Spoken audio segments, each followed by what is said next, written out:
Hey guys, Spud here, as always. And today we are not actually flying in DCS World together, but rather bringing it to real life. And I am super excited to introduce you all to the new star of the channel, my new Yakovlev Yak-55M Mischief named Spudnik.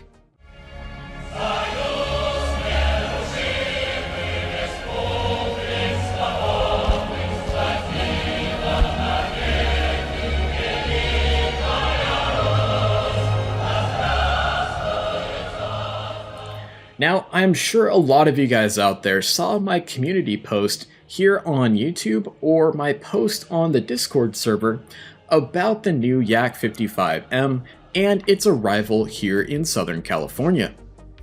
And I am sure you are all super excited to take a more in-depth look at the aircraft with me. And of course, then I went radio silent on the airplane, not posting about her or sharing about her with any of you guys, which I'm sure was super disappointing. Well, I can assure you that there was a very good reason for the delay, and I personally almost lost faith that I would ever fly her, let alone compete in this beautiful beast of an airplane.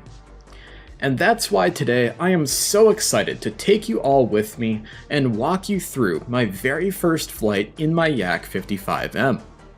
As I put her through her paces, learning to fly her by myself in this rather rare single-seat Unlimited Class Aerobatics Aircraft. So let's go ahead and get started here. If you guys would like to see some more in-depth content about the issues we've been having with her, the history of the Yak-55M, or even a cold start tutorial, please let me know in the comments section down below. Alright guys, so here we are in the cockpit of our Yakovlev Yak-55M Mischief for my very first flight in this beautiful aircraft. This is the first time in my aviation career where I'm flying an aircraft for the first time by myself without an instructor or some sort of a trainer or other crewman. The Yak-55M is a single-seat aircraft, and everything I've flown before, from the Pit Special to the Extra to private jets to airliners, have all had another seat for an instructor. Keep in mind here that I may have to intersperse some footage from my second flight in the Yak due to some camera and footage issues. In the second flight, I'm wearing the OD flight suit, and in the first flight, a blue professional fishing gear shirt. First off here, of course, is the engine startup.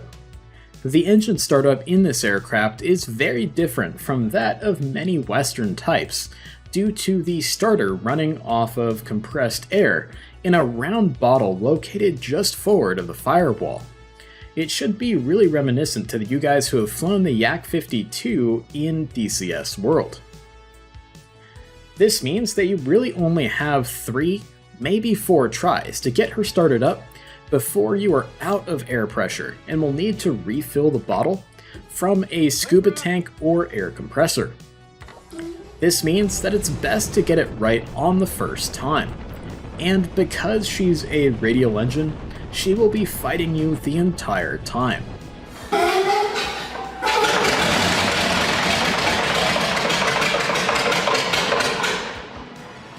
On the first day, on my first startup attempt, I of course effed it all up by applying a Yak-52 startup procedure and ran out of air pressure in front of my family and friends, thoroughly embarrassing myself. This is due to the installation of the Vedenev M14P 9-cylinder radial engine being just a little bit different in the Yak-55M, and a lot of the documentation that's out there in terms of startup procedures are for the Nanchang CJ and more conventional Yaks like the Yak-50 or Yak-52. But the next day, and a new scuba tank later, we were back at it to try again in front of my friends and family. Alright, we're now going to do the hand dance all around the cockpit here. We're going to ensure that we have the engine very heavily primed on both sides of the fuel system, and then we're going to hit that air starter button and prime some fuel directly into the engine cylinders at the same time. And once we do that, okay, there we go, finally, she's started up and ready to rock and roll. With the engine now fired up, we need to ensure that we get at least 120 degrees Celsius on the CHT gauge before we go any higher than 50% RPM on the engine. In order to make this go a little faster for us, at such a low power setting on a relatively cool day here in the California desert, I'm closing the iris at the front of the engine to block some of the airflow over the engine from the prop wash and allow us to heat things up a little bit faster. This is exactly the same as closing the cowl flaps on a more conventional airplane. With our alternator and our avionics power turned on, we're now going to get some admin items out of the way while the engine continues to warm up. We'll be getting our ATIS, or Automated Terminal Information System code, and requesting our taxi instructions from the ground controller. Once we have our taxi clearance, Alpha, Delta, cross 35 to 27 right, we are ready to go. As we taxi here, I'm really trying to concentrate on feeling out how the Yak-55M likes to taxi, and feeling out a power setting that will give me a good taxi speed that allows me to perform some S-turns really easily to be able to see what's out in front of me over that big nose housing the radial engine.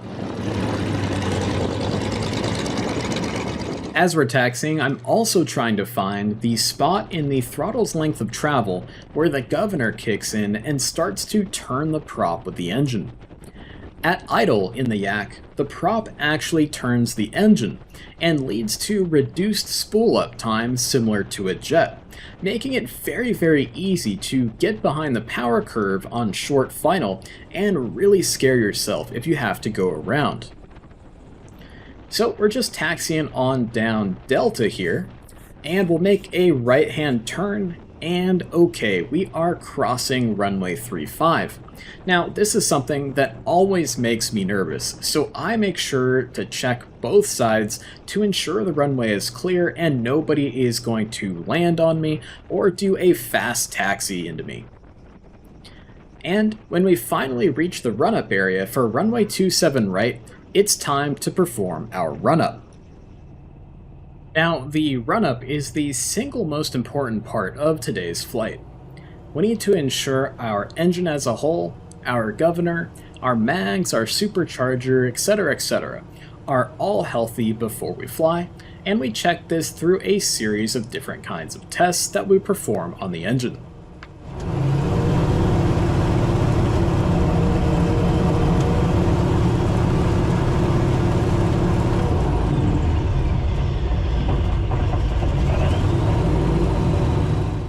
Once we're good to go, and we're satisfied that the engine is healthy, we of course contact the tower for our takeoff clearance, and once we receive and read back that clearance, we can enter the runway and go for it. In the Yak-55M, due to the large prop diameter, we do not raise the tail on takeoff. Rather, we always take off and land in the 3-point attitude to avoid a prop strike. I'm personally shocked just how quickly we are up and off the ground, and I keep the nose a little low to gain some speed for the cameras before I pull on up to VX or VY-ish or whatever it is at 90 knots. Fast. There he goes. Liftoff.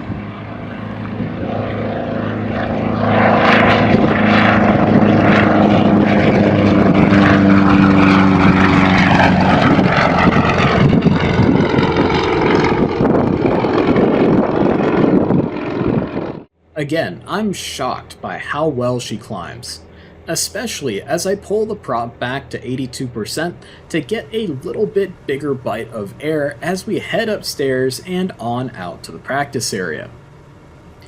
Today really isn't about competition-ready aerobatics or even competition-style acro. Today is all about getting a feel for the airplane and how well she handles in a myriad of different airspeeds and altitudes to help me prepare for the most nerve-wracking part of learning any tail dragger, the landing. So here's a compilation of some aerobatics from both my first and second flights in the Yak-55M. I think you'll agree that on the second day here I was far more confident, and a heck of a lot less airsick because I wasn't working on the plane for hours in the scalding hot hangar before flying.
Okay guys, that's enough fun for one day. It's now time to head back to the field and attempt my first landing in the Yak-55M. While still early in my transit back to the field, I go ahead and grab the ATIS, then switch frequencies over to the tower so I can establish two-way contact with them and have clearance to enter into the Class Delta airspace. With a very high performance tail dragger, you always want to go for the biggest runway available, because there ain't no way you're going to see the runway over that nose. You kind of have to go by trusting yourself, using the force, or thinking about where the runway is because you know where the runway isn't. So for my first approach, I specifically request the option from the tower because I plan to go around on this one so I can work to dial in my approach speed. And I am glad I did, because I definitely got way too slow, way too far out from the runway here, and was starting to fall out of the sky.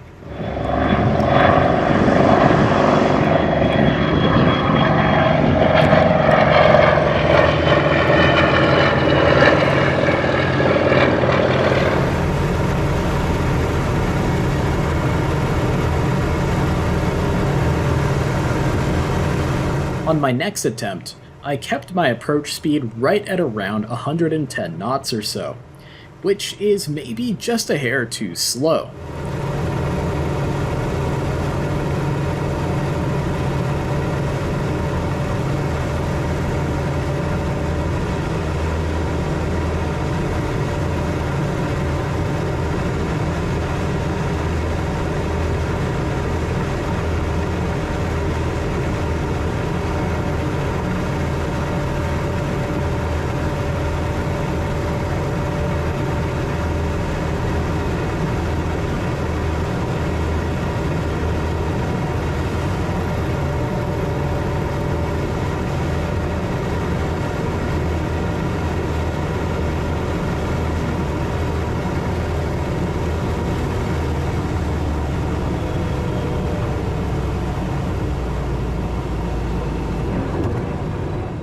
and then touched down right at around 90-ish knots.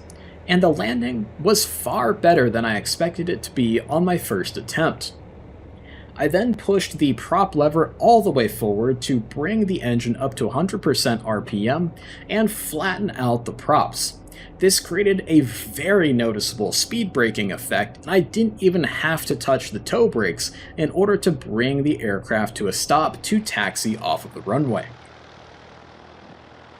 The biggest key to landing these extremely finely tuned and tightly wound unlimited aerobatic aircraft is to really touch down with as little vertical speed as possible, so that way you don't just get kasproinged back into the air with those very tight landing gear.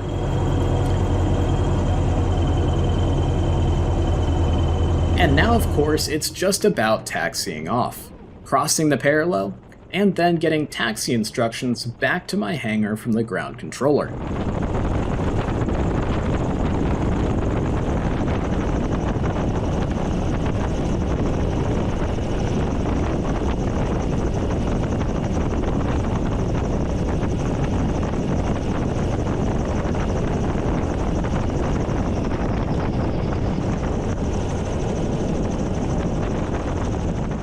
At this point, I'm definitely feeling more confident with taxiing the airplane, and I get back over to my hangar pretty quick, save for having to stop to allow a Cessna 172 to taxi out in front of me.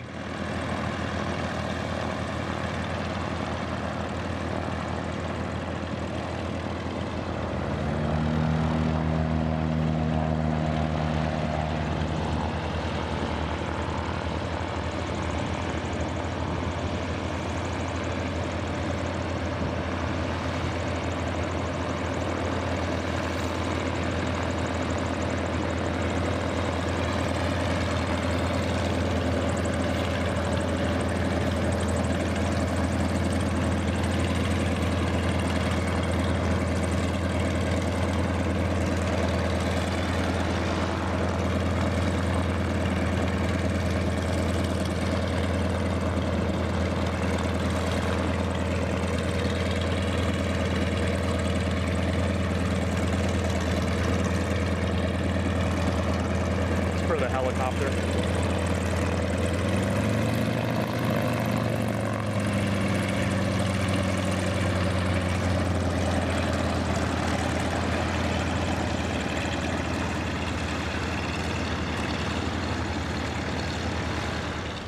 I am definitely a bit bummed though, because on my second flight, I did a really cool overhead pattern and right brake into the landing.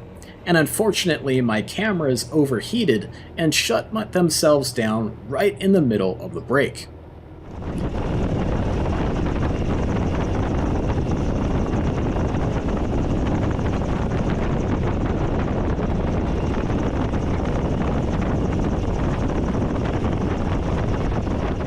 Back at the hangar, prior to shutdown, we want to run the engine at a high power setting for at least 30 seconds.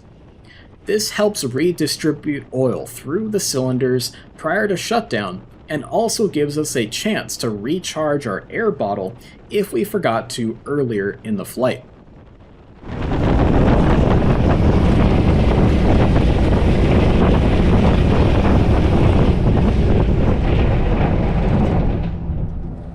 Alright guys, so there you have it. A walkthrough of my very first of what I hope will be many flights and fond memories in my new Yakovlev Yak-55M Mischief. It's my belief that flying aerobatics or doing any kind of dynamic flying makes me a better and safer airline pilot, and being an airline pilot makes me a better and safer aerobatic pilot. And of course, flying acro just helps keep that love of aviation and flying alive and well. Like I said in the intro to today's video, if you'd like me to go on a deep dive into the issues I've had with her, the history of the Yak-55M, or even a cold start tutorial, please let me know in the comments section down below. And thanks for watching and joining me on the flight, guys. Please like and subscribe, and of course, fly safe out there.